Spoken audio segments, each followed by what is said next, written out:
A população carcerária feminina tem crescido gradativamente nos últimos anos, sendo que o Brasil é atualmente o quarto país com a maior população carcerária feminina. Conforme dados elaborados pelo Levantamento Nacional de Informações Penitenciárias Infopem, dados estatísticos realizados em janeiro de 2018 pelo Conselho Nacional de Justiça CNJ, cerca de 622 mulheres presas no Brasil estão grávidas ou são lactantes.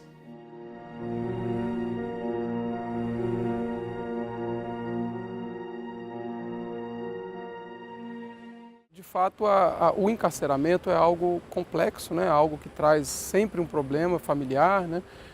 Embora aqui no Distrito Federal a gente não tenha no presídio feminino uma superpopulação carcerária como há em relação aos presídios masculinos, mas é evidente que nós temos um grande problema relacionado a isso. Então hoje a Defensoria Pública entende que esse cárcere ele é maléfico, né, principalmente para essas mulheres que possuem filho, que possuem família.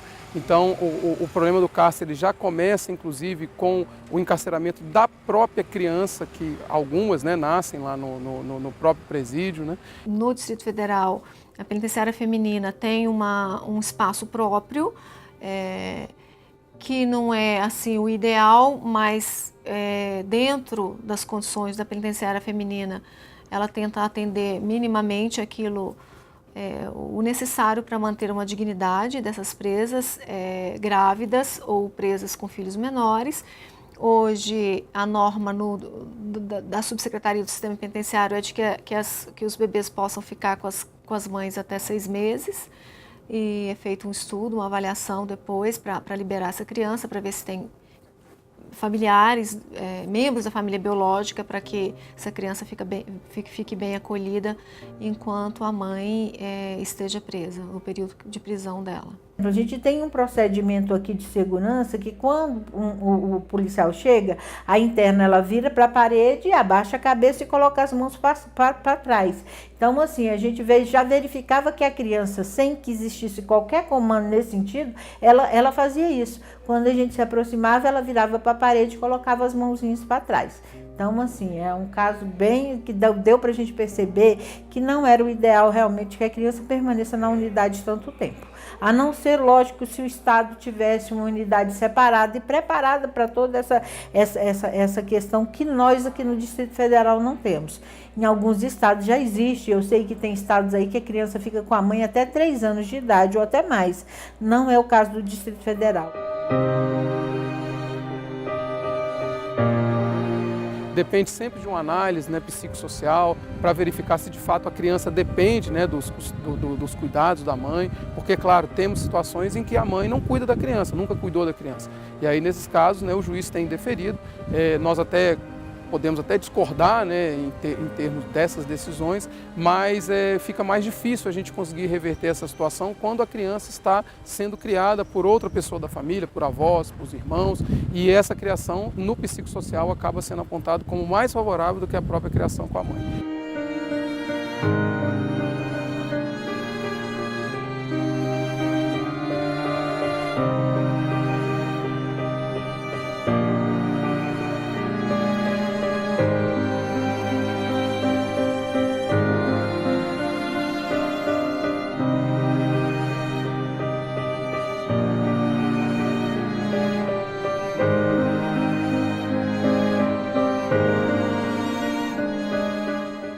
Jéssica Monteiro, de 24 anos, foi presa por tráfico de drogas. No dia seguinte, ela entrou em trabalho de parto e deu à luz a um menino no Hospital da Moca, para onde foi levada. A justiça negou o pedido de prisão domiciliar. Ela e o bebê recém-nascido voltaram para uma cela na delegacia. Jéssica e seu bebê, que mereciam atenção e cuidado, passaram pelo trauma e humilhação de viverem seus momentos iniciais numa cela suja de 2 metros quadrados. Casos como o de Jéssica levaram o STF a tomar uma decisão histórica em fevereiro desse ano. Os ministros concederam um habeas corpus coletivo que permite que gestantes e mães de crianças de até 12 anos aguardem o julgamento em prisão domiciliar desde que não tenham praticado crime violento. O Supremo Tribunal Federal julgando situação relacionada aos presídios no Brasil, e o caso específico foi levado ao Supremo Tribunal Federal em relação ao presídio de Pedrinhas, no estado do Maranhão, a Corte Suprema chegou ao entendimento de que há um estado de coisas inconstitucional quando se refere ao sistema prisional, especificamente em alguns estados no Brasil. E o que seria esse estado de coisas inconstitucional? É o desrespeito sistemático a direitos humanos que deveriam ser garantidos para as pessoas de um modo geral, ainda que estejam custodiadas pelo Estado, ainda que estejam presas. Então, verificou-se que nenhum dos órgãos estatais ou dos responsáveis por resolver essa crise carcerária que o Brasil vive hoje estava atuando nesse sentido no estado do Maranhão. Então, entendeu-se que ali, como também em outros estados, estava havendo um estado de coisa inconstitucional. Obviamente, esse entendimento chegou-se fazendo um link ou tratando-se de sistema prisional como um todo, mas, por óbvio, afeta também o sistema prisional feminino, onde não há estrutura, onde há superlotação. Aproveitando a questão da decisão do Supremo Tribunal Federal, a Defensoria, por meio do Núcleo de Direitos Humanos, ela tem promovido, a tentativa de desencarceramento das presas provisórias, porque a decisão do Supremo, em princípio, se aplicou para as presas provisórias, gestantes ou com crianças menores de 12 anos, ou com alguma incapacidade, e nós temos feito esses pedidos. É claro que nem sempre estamos conseguindo êxito, porque os tribunais têm havido uma certa resistência, só aplicando a prisão domiciliar, por exemplo, para aquelas que a criança dependa efetivamente do sustento da mãe, da convivência com a mãe. Para aquelas condenadas já definitivas, nós estamos iniciando uma nova tática de buscar, por exemplo, para elas a prisão domiciliar, inclusive com monitoração eletrônica, justamente para evitar que essa questão indigna continue na execução penal. Então nós temos buscado lá fazer esses pedidos de prisão domiciliar humanitária, eventualmente com monitoração eletrônica, aqui no âmbito do Distrito Federal. O Ministério Público sempre é ouvido, previamente, antes da decisão judicial, ele dá um parecer sobre o preenchimento dos requisitos para que se conceda a prisão domiciliar. No caso da preventiva, isso é feito, a maioria dos casos, na audiência de custódia. E aqui, no âmbito da execução penal, a prisão domiciliar excepcional, que é concedida para casos de mulheres doentes ou homens doentes que o presídio não tenha condições de cuidar, é possível dar essa prisão domiciliar excepcional. E também para mães, nos últimos tempos, tem sido concedido prisão domiciliar excepcional para as mães cuidarem de seus filhos, desde que fique comprovado que não há nenhuma outra pessoa para cuidar dessa criança, que a mãe seja imprescindível aos cuidados desses filhos, sejam filhos menores ou portadores de necessidades especiais, por exemplo. Então, na VEP faz-se um estudo psicossocial em que averigua a situação sociofamiliar e verifica as condições. Após, esse processo é encaminhado ao Ministério Público para a manifestação, o Ministério Público dá um parecer e depois vai ao juiz que concede ou não essa prisão domiciliar excepcional. Enquanto a mãe não trouxer riscos à criança, eu sou favorável sim a que aconteça essa prisão domiciliar. Mas eu reconheço que isso pode gerar uma tendência a usar essas mulheres, infelizmente, para a prática de crimes, especialmente ligados com a função de transporte de mula. É uma pena.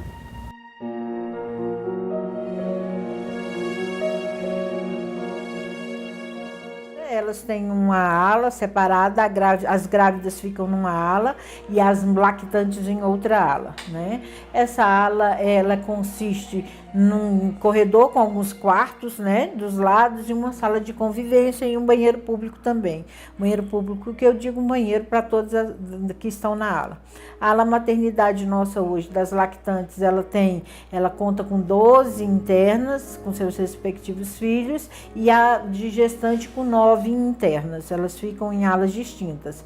Então, assim, elas participam da rotina normal da cadeia. Levanta de manhã, aquelas que estão classificadas para o trabalho vão trabalhar, as que estão classificadas para o estudo vão estudar, e depois do nascimento a criança também ela é acompanhada por um pediatra e recebe todo o atendimento que é descrito na rede de saúde pública, por exemplo, teste do pezinho, da orelhinha, todas as vacinas, né? Então, é feito esse acompanhamento até que ela saia da unidade prisional. Dentro da unidade hoje nós temos psicólogos, temos médicos e temos um pediatra que vem de 15 em 15 dias atender as crianças. Essa médica, que é uma clínica geral, ela atende também a questão da ginecologia, faz todo o acompanhamento das internas nesse aspecto. A nossa realidade prisional é de uma indignidade constante. Qualquer pessoa em presídio é submetida não só à privação de liberdade, que é a pena que a lei prevê, mas é submetida a uma alimentação muito ruim, a dificuldades no atendimento da saúde, a um tratamento dentro do cárcere pior até do que animal. Essa realidade prisional atinge a todos. Mas quando nós estamos tratando de gestantes e de mães de crianças até 12 anos, é pior ainda.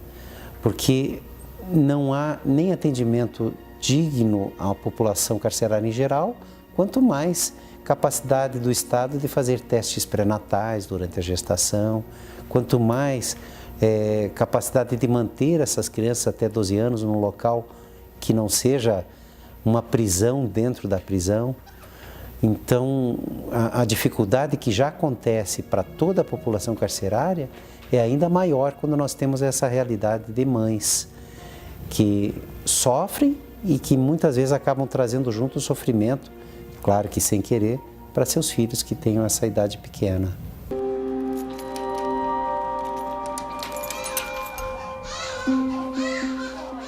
Tainá foi transferida para a unidade prisional materno-infantil quando estava grávida de 3 meses.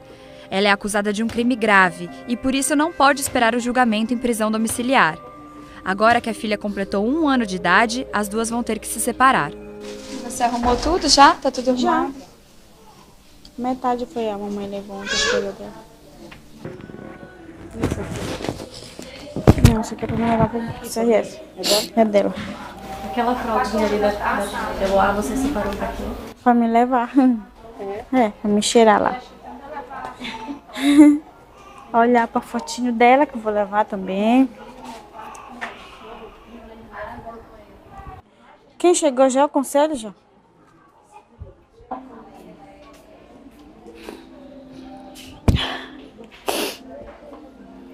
Ai, meu Deus, me dá força, Senhor.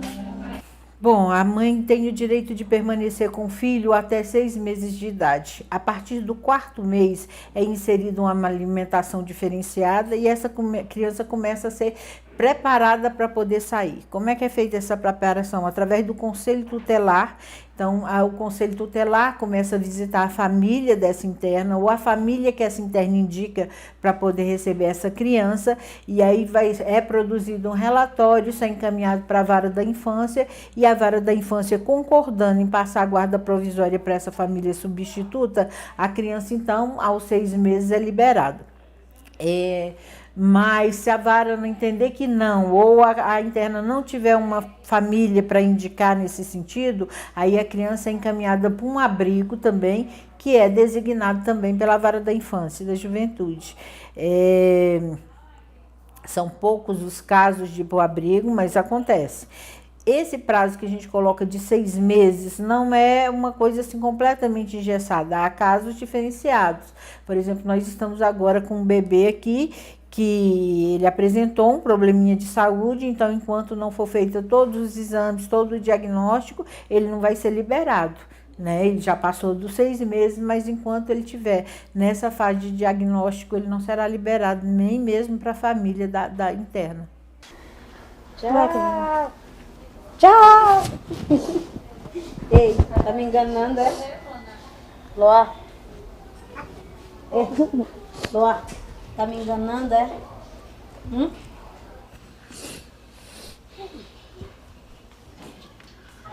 Tchau! Você é besta? Não é besta, não. Ei, Loa! Ei! Beijo, beijo, beijo.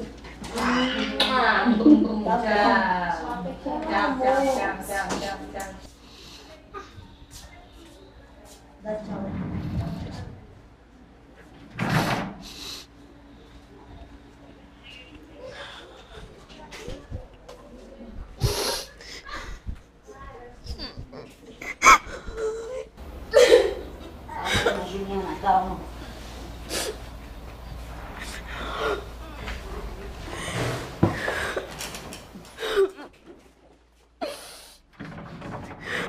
Assim que a filha vai embora, Tainá começa a ser transferida para o presídio feminino. Vai com Deus, tá? E só. Força pra mim. Te cuida, tá bom? Já vai, meu filho.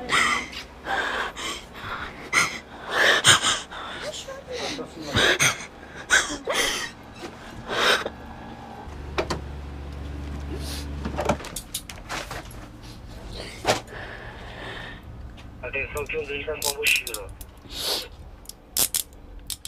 Separar um bebê de sua mãe nos primeiros meses de vida é muito traumático, evidentemente, e nós somos contra.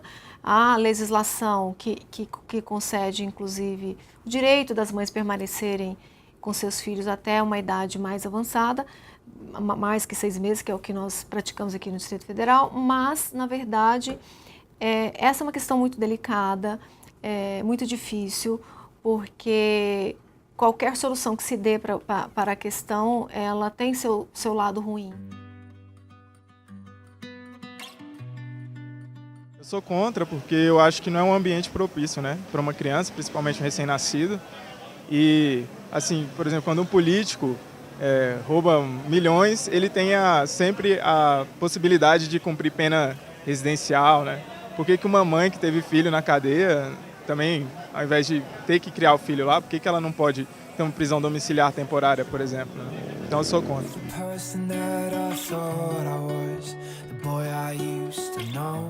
Eu sou a favor porque uma criança precisa da mãe ao lado, né? Apesar que a novinha, como que vai ficar essa criança se for tirada da mãe? Quem vai cuidar dela? Quem vai amamentar ela, né? Então eu sou sim a favor que fique pelo menos num período de amamentação, até os 3 anos, 4 anos, que quando essa criança já pode, por si só, ficar com os avós, paterno ou materno, não importa. Tá? Mas eu sou a favor, sim.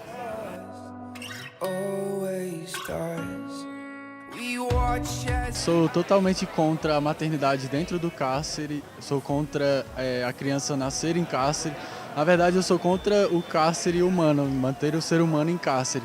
E ainda mais por os primeiros anos de vida, de desenvolvimento da vida humana, da criança, serem os mais essenciais para sua formação, ela nascer dentro de um ambiente como uma cadeia, uma prisão, não é nada recomendado, eu acho. Acho que eu sou totalmente contra que aconteça esse tipo de coisa.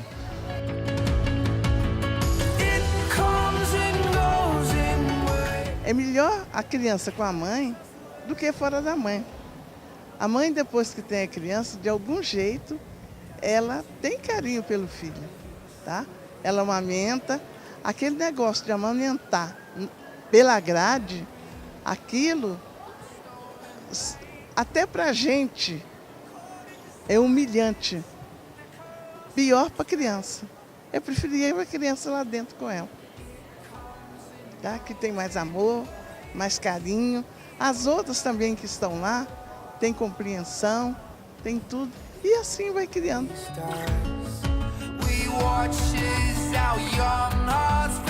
Eu sou contra porque eu acredito que não seja um ambiente agradável para a criança poder crescer, se desenvolver, mas eu acredito também que as pessoas, que elas precisam de um lar adequado, então não adianta ir para um abrigo depois que sair de lá.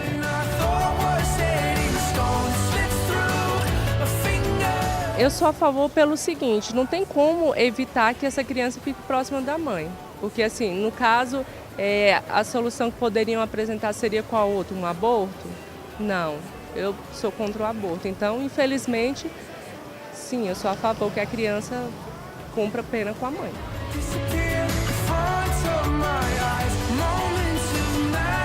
Acontece que elas são mãe.